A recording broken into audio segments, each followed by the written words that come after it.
Agora a gente continua falando sobre essa expectativa para esse encontro com o Márcio Sete, economista e ex-diretor do Brasil no Banco Interamericano de Desenvolvimento. Márcio, bom dia, bem-vindo. Obrigada por conversar com a gente aqui. Muito bem-vindo aqui no CNN Money. Muito obrigado, bom dia a todos. Queria muito entender, diante desse cenário, o que esperar antes de mais nada e quero saber a sua avaliação dessa expectativa em torno dessa reunião entre o chanceler e também Marco Rubio. Bem, é uma reunião inicial, é uma reunião de caráter inicial. Nós temos que pensar o que vem antes e o que vem depois. Veio antes a conversa do presidente Lula com o presidente Trump e o que virá depois será possivelmente uma conversa pessoal do presidente Lula com o presidente Trump. Então, isso é uma reunião preparatória, uma reunião para preparar o início apenas das conversações. Eu não espero que saia nada definido da reunião de hoje em termos de uma negociação comercial, mas evidentemente que os pontos de negociação serão apresentados, o que cada país vai colocar na mesa para oferecer em troca ao outro país. Há interesses grandes dos dois países. O Brasil realmente tem o interesse em ampliar a lista de exceção dos produtos que não estão sob a tarifa recíproca de 50%, o Brasil teria interesse nisso. O Brasil tem interesse, inclusive, em alguns produtos específicos de enorme volume e valor para aquele país, que são tradicionalmente exportados. Os Estados Unidos, por sua vez, têm outros interesses em nosso país, e isso tudo vai para a mesa de negociação hoje. Torçamos para que as melhores práticas negociais sejam colocadas na mesa de forma que os dois países possam sair ganhando e retomem a tradicional boa relação que sempre tiveram.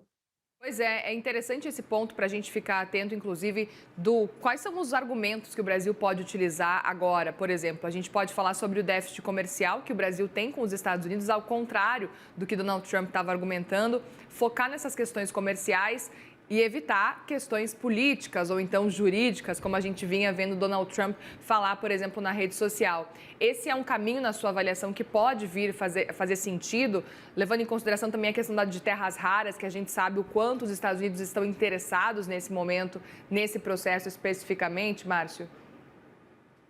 Sim, a questão dos temas políticos e jurídicos, eles são considerados pelo Brasil temas de soberania nacional.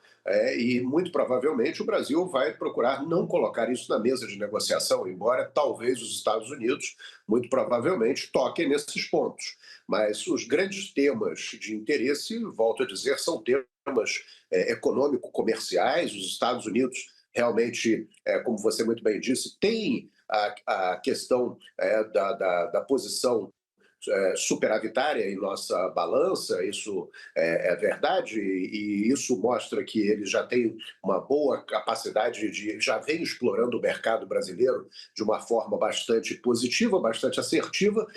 Mas nós temos que lembrar que o Brasil tem médias tarifárias ainda bastante altas que podem ser reduzidas para aquele país, permitindo que os Estados Unidos explorem de uma maneira melhor ainda o mercado brasileiro, aumentando as trocas entre os dois países. Isso seria bastante positivo nesse sentido. Por outro lado, a questão dos investimentos externos no país encontram aí nessa negociação um bom momento, porque os Estados Unidos passam por uma grande dificuldade, que é a dependência das terras raras produzidas pela China. A China hoje não tem apenas a maior parte das reservas, mas tem também a maior parte da capacidade de processamento dessas terras raras.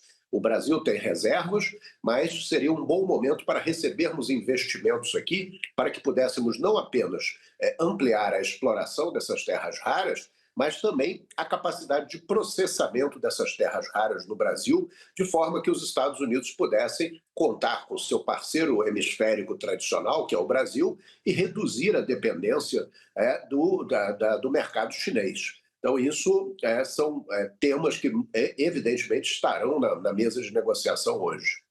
Perfeito. E aí aproveito também, olhando para esses pontos que podem estar na mesa de negociações, por exemplo, a discussão do BRICS, né, sobre a moeda em comum que o BRICS poderia usar. A gente sabe o quanto isso tem preocupado Donald Trump, ele tem deixado muito claro esse movimento, Queria olhar um pouco e entender a sua avaliação com relação a esse cenário. O quanto que o Brasil tem a perder se realmente abrir mão dessa possibilidade de uma moeda em comum do BRICS, com o BRICS como um todo, e deixar de lado o dólar, e a gente sabe que isso é a última coisa que Donald Trump quer.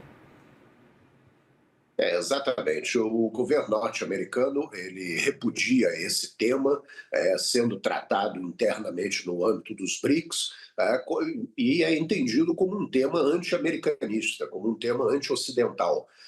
Na realidade, a questão da moeda única, embora ela possa ser um problema para o dólar, ela não seria um problema para o momento presente. Ah, Para uma moeda única, é necessário haver coordenação de políticas macroeconômicas entre os países membros do BRICS, e isso não é uma coisa que se faz de hora para outra, mas considerando que nós temos um BRICS hoje, um grupo com 11 países, né, um BRICS ampliado, temos ainda um número de países com maior assimetria econômica. Então, fazer a coordenação, atingir mínimos necessários para que tivesse uma moeda única funcionando, é uma coisa para alguns anos, não é uma coisa de uma hora para outra. Então, essa preocupação não existe. O que existe são preocupações com ampliação de sistemas de pagamentos com moedas locais e o uso de moedas digitais, em sua maioria para o bloco, lastreadas em yuan chinês. Então, nesse caso, haveria ali uma grande preocupação do governo norte-americano nisso. Isso pode estar na mesa de negociação hoje,